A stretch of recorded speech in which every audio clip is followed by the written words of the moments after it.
Hello everyone, আমি Rishi and welcome you to method of Bengali. আশা করি তোমরা সবাই খুব ভালো আছো। তো আজকে আমরা ক্লাস 7 এর কোষে দেখি 6.2 এর পার্ট 1 সলভ করব। যেখানে আমরা কোষে দেখি 6.2 এর একের দাগের প্রত্যেকটা অঙ্ক ডিটেইলে স্টেপ বাই স্টেপ সলভ করব। তো চলো আজকের ক্লাসটা শুরু করা যাক। কোষে দেখি 6.2 এর একের দাগের প্রশ্নটা কি বলছে, মনে মনে হিসেব করি। ঠিক আছে, তাহলে এইগুলো আমাদেরকে মনে মনে হিসেব করতে হবে, কিন্তু আমি তোমাদের লিখে সলভ করে দেখিয়ে দিচ্ছি। ঠিক আছে, প্রথম প্রশ্নটা কি বলছে, 5x প্লাস 3x। তাহলে 5x প্লাস 3x এর রেজাল্ট কি হবে? তাহলে এটাকে যদি আমরা একটু সহজ করে লিখি, 5x এর আগে দেখো কোনো চিহ্ন নেই, মানে প্লাস আছে, তাহলে প্লাস 5x লিখতে পারি আমরা এখানে, প্লাস 3x। ঠিক আছে, এবার তুমি আমাকে বলো যে 5x আর 3x এর মধ্যে বড় কে? 5x বড়, 5 বড়, 5 এর আগে কি চিহ্ন আছে? প্লাস চিহ্ন, সেই জন্য প্লাস চিহ্ন। আর যেহেতু দেখো 5x এর আগেও প্লাস চিহ্ন, 3x এর আগেও প্লাস চিহ্ন, সেই জন্য এই দুটো যোগ হবে। তাহলে 5 আর 3 যোগ করলে কত হয়? 8 হয়। তাহলে 5x প্লাস 3x কি হবে? 8x। ঠিক আছে, তাহলে একের দাগের প্রথম প্রশ্ন, 5x প্লাস 3x এর যোগফল কি হবে? প্লাস 8x, আর এটাই হয়ে যাবে আমাদের উত্তর। এরপর দুয়ের দাগের প্রশ্নটা কি বলছে দেখো, 9y মাইনাস 3y। তাহলে এটার রেজাল্ট কি হবে? সমান দিয়ে আমরা কি করব, প্লাস 9y। 9y এর আগে কোনো চিহ্ন নেই, তার মানে প্লাস আছে, সেই জন্য প্লাস লিখে নিলাম, মাইনাস 3y। এইবার বলো 9 আর 3 এর মধ্যে বড় কে? 9 বড়, 9 এর আগে কি চিহ্ন আছে? প্লাস চিহ্ন, সেই জন্য প্লাস চিহ্ন।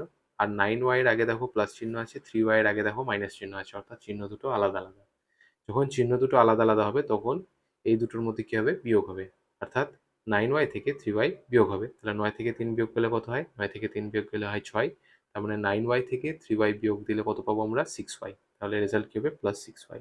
আর এটা হয়ে যাবে আমাদের 2 নম্বর প্রশ্নের উত্তর।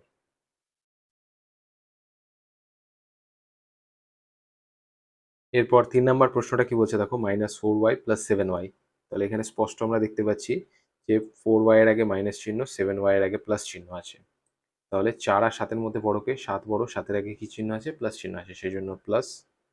আর দেখো 4y এর আগে মাইনাস চিহ্ন আছে, 7y এর আগে প্লাস চিহ্ন আছে, অর্থাৎ চিহ্ন দুটো আলাদা আলাদা। যখন চিহ্ন দুটো আলাদা হবে তখন কি হবে? বিয়োগ হবে। তাহলে 7 থেকে 4 বিয়োগ করলে কত হয়? 3 হয়। তাহলে 7y থেকে 4y বিয়োগ করলে কত পাবো আমরা? 3y। তাহলে আমাদের -4y + 7y এর ক্যালকুলেশন কি হবে? +3y। আর এটা হয়ে যাবে আমাদের 3 নম্বর প্রশ্নের উত্তর। এরপর 4 দাগের প্রশ্নটা কি বলছে দেখো, -10x - 2x। তাহলে 10x এর আগেও মাইনাস চিহ্ন, 2x এর আগেও মাইনাস চিহ্ন। তাহলে 10 আর 2 এর মধ্যে বড় কে? 10 বড়। তাহলে বড় সাইনটা আগে লিখবো আমরা, মাইনাস। আর দেখো 10x এর আগেও মাইনাস চিহ্ন আছে, 2x এর আগেও মাইনাস চিহ্ন আছে। যখন চিহ্ন দুটো একই হবে তখন আমি কি বলেছি? যোগ হবে। বিয়োগ চিহ্ন থাকলেও সেখানে যোগ হবে। তাহলে 10 আর 2 যোগ করলে কত হয়? 12 হয়। তাহলে 10x আর 2x যোগ করলে কত হবে? 12x। তাহলে -10x - 2x মানে হচ্ছে -12x। আর এটা হয়ে যাবে আমাদের 4 নম্বর প্রশ্নের উত্তর। এরপর 5 দাগের প্রশ্নটা কি দিয়েছে দেখো, 3a + 4a - 2a। তাহলে এটা একটু আমরা মডিফাই করে নিই, 3 এর আগে প্লাস চিহ্ন করে দিই। দেখো 3 এর আগে কোনো চিহ্ন নেই, মানে +3a + 4a -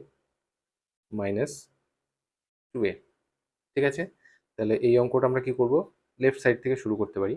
+3a + 4a, প্রথমে এই দুটো ক্যালকুলেট করব, যেটা উত্তর হবে তার সঙ্গে আবার -2a ক্যালকুলেট করব। ঠিক আছে, তাহলে 3a আর 4a, তাহলে +3a + 4a। তাহলে 3 আর 4 এর মধ্যে বড় কে? 4a বড়, 4 বড়, 4 এর আগে কি চিহ্ন আছে? প্লাস চিহ্ন আছে, সেই জন্য প্লাস। আর 3 এর আগেও প্লাস চিহ্ন, 4 এর আগেও প্লাস চিহ্ন, অর্থাৎ চিহ্ন দুটো একই। তার মানে কি এই দুটোর মধ্যে কি হবে? যোগ হবে। 3a আর 4a যোগ করলে কি হয়? 7a। +7a - 2a। 3 আর 4 7, সেই জন্য 3a + 4a করলে আমরা কি পেলাম? 7a পেলাম। আর -2aটা অ্যাজ ইট ইজ এই লাইনে নেমে এলো। এবার আমরা ক্যালকুলেট করবো এই দুটো। দেখো 7a + 7a - 2a। তাহলে 7 আর 2 এর মধ্যে বড় কে? 7 বড়, 7 এর আগে কি চিহ্ন? প্লাস চিহ্ন, সেই জন্য প্লাস। আর দেখো 7 এর আগে প্লাস চিহ্ন আছে, 2 এর আগে মাইনাস চিহ্ন আছে, তার মানে কি চিহ্ন দুটো আলাদা আলাদা। তাহলে 7a থেকে 2a বিয়োগ যাবে, তাহলে 7 থেকে 2 বিয়োগ দিলে কত হয়? 5 হয়। তাহলে 7a থেকে 2a বিয়োগ দিলে কত পাবো আমরা? 5a পাবো। তাহলে আমাদের রেজাল্ট কি হচ্ছে? 3a + 4a - 2a + 5a। আর এটা হয়ে যাবে আমাদের 5 নম্বর প্রশ্নের উত্তর। এরপর 6 দাগের প্রশ্নটা কি বলছে দেখো, -7x - 2x + 5x। তাহলে এখানে আমরা কি করব, বাম দিক থেকে শুরু করব, অর্থাৎ প্রথমে আমরা -7x আর -2x ক্যালকুলেশন করব, যেটা রেজাল্ট হবে তার সঙ্গে +5x এর ক্যালকুলেশন হবে। ঠিক আছে, তো এখানে দেখো প্রথমে আছে -7x - 2x। তাহলে 7 আর 2 এর মধ্যে বড় কে? 7 বড়, 7 এর আগে কি চিহ্ন? মাইনাস চিহ্ন, সেই জন্য মাইনাস চিহ্ন। আর যেহেতু 7x এর আগেও মাইনাস চিহ্ন আর 2x এর আগেও মাইনাস চিহ্ন, অর্থাৎ চিহ্ন দুটো যখন একই, তার মানে এই দুটোর মধ্যে কী হবে, 7x আর 2x এর মধ্যে যোগ হবে, মাইনাস চিহ্ন থাকলেও যোগ হবে। তো 7 আর 2 যোগ করলে কত হয়, 9 হয়। তাহলে 7x আর 2x যোগ করলে কত পাবো আমরা, 9x। তাহলে minus 7x minus 2x minus 9x আর plus 5x as it is আমরা নেক্সট লাইনে নিয়ে এলাম। ঠিক আছে, এবার আমরা এই এই দুটো ক্যালকুলেট করব। দেখো, মাইনাস 9x প্লাস 5x, তাহলে 5 আর 9 এর মধ্যে বড় কে, 9 বড়, 9 এর আগে কি চিহ্ন, মাইনাস চিহ্ন, সেই জন্য এখানে মাইনাস চিহ্ন। আর যেহেতু 9x এর আগে মাইনাস চিহ্ন এবং 5x এর আগে প্লাস চিহ্ন আছে, সেই জন্য কি হবে, এই দুটোর মধ্যে বিয়োগ হবে, অর্থাৎ বড়টা থেকে ছোটটা বিয়োগ যাবে। তাহলে 9 থেকে 5 বিয়োগ গেলে কত হয়, 4 হয়। তাহলে 9x থেকে 5x বিয়োগ গেলে কত হবে, 4x হবে। তাহলে আমাদের রেজাল্ট কি হবে, -4x। তাহলে 6 দাগের প্রশ্ন -7x -2x + 5x এর রেজাল্ট কি হবে, -4x। এটা হয়ে যাবে আমাদের উত্তর। ঠিক আছে, এরপর 7 দাগের প্রশ্নটা কি বলছে দেখো, +6p -2p + 3p এর ক্যালকুলেশন করলে কি রেজাল্ট পাবো আমরা। তাহলে একটু মডিফাই করে নিই।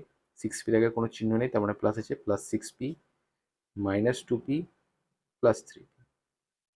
ঠিক আছে, আমরা যদি বাম দিক থেকে শুরু করি, তাহলে +6p এবং -2p ক্যালকুলেট করব, তারপরে যেটা উত্তর হবে তার সঙ্গে +3p ক্যালকুলেট হবে। ঠিক আছে, তাহলে 6pর আগে কি আছে, প্লাস চিহ্ন, 2pর আগে কি আছে, মাইনাস চিহ্ন। 6 আর 2 এর মধ্যে বড় কে, 6 বড়। তাহলে বড়র আগে কি চিহ্ন আছে, প্লাস চিহ্ন, সেই জন্য প্লাস চিহ্ন বসাবো এখানে। আর যেহেতু 6pর আগে প্লাস চিহ্ন এবং 2pর আগে মাইনাস চিহ্ন, তার মানে কি হবে, এই দুটোর মধ্যে বিয়োগ হবে, বড়টা থেকে ছোটটা বিয়োগ যাবে। 6 থেকে 2 বিয়োগ করলে কত হয়, 4 হয়। তাহলে +6p -2p সমান কি হবে, +4p। +4p +3pটা তো অ্যাজ ইট ইজ আমরা পরের লাইনে নিয়ে চলে এলাম। তাহলে +4p +3p, 4 আর 3 এর মধ্যে বড় কে, 4 বড়, 4 আগে কি চিহ্ন, প্লাস চিহ্ন। আর দেখো 4pর আগেও প্লাস চিহ্ন, 3pর আগেও প্লাস চিহ্ন, চিহ্ন দুটো একই, তার মানে কি হবে, যোগ হবে। 4 আর 3 যোগ করলে কত হয়, 4 আর 3 7, তাহলে 4p + 3p করলে কি হবে, 7p। তাহলে আমাদের রেজাল্ট কি হচ্ছে, +6p -2p + 3p এর +7p। আর এটা হয়ে যাবে আমাদের 7 দাগের প্রশ্নের উত্তর।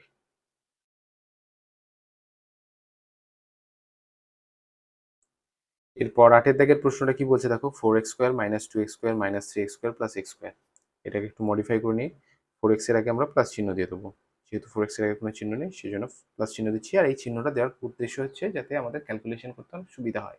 ঠিক আছে, -2x² -3x² + x²। এখানে আমরা লেফট সাইড থেকে শুরু করতে পারি। +4x² -2x², তাহলে 4 আর 2 এর মধ্যে বড় কে, 4 বড়, 4 এর আগে আছে প্লাস চিহ্ন, সেই জন্য প্লাস চিহ্ন। আর 4x² এর আগে আছে প্লাস চিহ্ন, 2x² এর আগে আছে মাইনাস চিহ্ন, তার মানে কি হবে, 4x² থেকে 2x² বিয়োগ হবে। 4 থেকে 2 বিয়োগ দিলে কত হয়, 4 থেকে 2 বিয়োগ দিলে হয় 2, সেই জন্য 4x² থেকে 2x² বিয়োগ দিলে কত পাবো আমরা, 2x² প্লাস 2x² পাবো এখানে। -3x² প্লাস x², অর্থাৎ এইটুকু পোর্শন আমরা অ্যাজ ইট ইজ এখানে নামিয়ে দিলাম। ঠিক আছে, এবার আমরা কি করবো, +2x² -3x² ক্যালকুলেশন করবো। তাহলে 2 আর 3 এর মধ্যে বড় কে, 3 বড়, 3 এর আগে কি চিহ্ন আছে, মাইনাস চিহ্ন, সেই জন্য মাইনাস চিহ্ন দেবো। আর যেহেতু 2x² এর আগে প্লাস চিহ্ন আছে এবং 3x² এর আগে মাইনাস চিহ্ন আছে, সেই জন্য কি হবে, এই দুটোর মধ্যে বিয়োগ হবে। তাহলে 3 থেকে 2 বিয়োগ দিলে কত হয়, 1 হয়। তাহলে -3x² থেকে +2x² বিয়োগ দিলে কত হবে, -x²। তাহলে -x², আর এখানে দেখো +x² পড়ে আছে, এটাকে অ্যাজ ইট ইজ নিয়ে আসবে এখানে। তাহলে -x² + x², দুটোই সমান, চিহ্ন আলাদা, সেই জন্য কি হবে, দুটো এলিমিনেট হয়ে যাবে, পড়ে কি থাকবে, 0। তাহলে আমাদের 8 নম্বর প্রশ্নের উত্তর কি হচ্ছে, +4x² -2x² -3x² + x² এর রেজাল্ট কি, 0। আর এটাই হয়ে যাবে আমাদের উত্তর।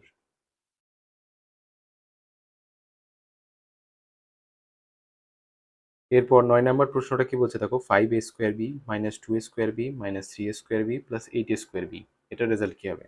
তো এটাকে একটু মডিফাই করে নিই। 5a² b এর আগে প্লাস লিখে দিই, 5a² b -2a² b -3a² b + 8a²।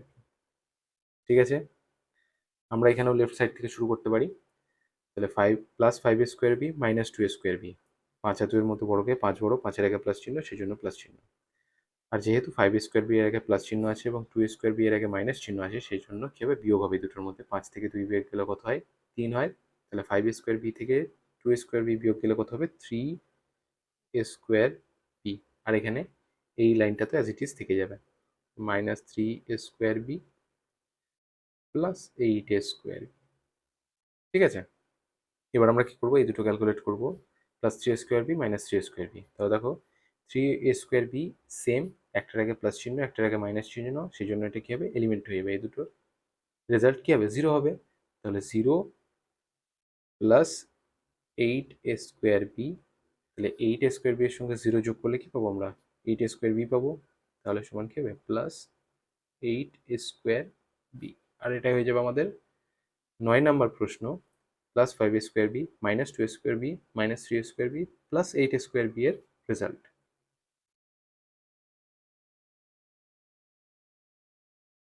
এরপর 10-এর দাগের প্রশ্নটা কি বলছে দেখো, plus 3x square minus 6x square minus 2x square minus x square plus 6x square. এটাকে একটু মডিফাই করবো আমরা, plus 3x square minus 6x square minus 2x square minus x square plus 6x square. ঠিক আছে, সমান, এখানে আমরা এটাকে এইভাবে লিখতে পারি, plus 3x square minus 2x square minus x square minus 6x square plus 6x square. ঠিক আছে, এই লাইনে তোমরা দেখতে পাচ্ছ এখানে একটা মাইনাস 6x স্কোয়ার আছে, এখানে একটা প্লাস 6x স্কোয়ার আছে, দুটোই সমান এবং চিহ্ন দুটো বিপরীত।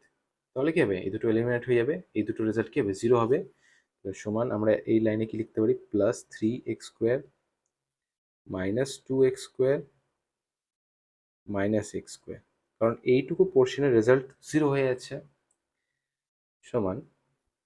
এবার দেখো আমরা লেফট সাইড থেকে শুরু করি, যদি plus 3x square minus 2x square, 2 আর 3-এর মধ্যে বড়কে 3 বড়, 3-এর আগে আছে প্লাস চিহ্ন, সেই জন্য প্লাস। আর যেহেতু 3x স্কোয়ারের আগে প্লাস চিহ্ন আছে এবং 2x স্কোয়ারের আগে মাইনাস চিহ্ন আছে, অর্থাৎ বড়টা থেকে ছোটটা বিয়োগ যাবে, 3 থেকে 2 বিয়োগ করলে কত হয়, 1 হয়। তাহলে আমাদের এখানে রেজাল্ট কি হবে, x স্কোয়ার, 1x স্কোয়ার মানে x স্কোয়ার। আর এখানে দেখো মাইনাস x স্কোয়ার পড়ে আছে, এটাকে আমরা নেক্সট লাইনে নিয়ে এলাম এইভাবে।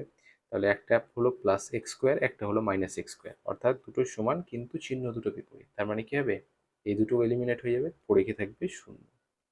সুতরাং আমাদের 10-এর দাগের প্রশ্ন, plus 3x square minus 6x square minus 2x square minus x square plus 6x স্কোয়ারের রেজাল্ট কি হচ্ছে, 0। আর এটা হয়ে যাবে আমাদের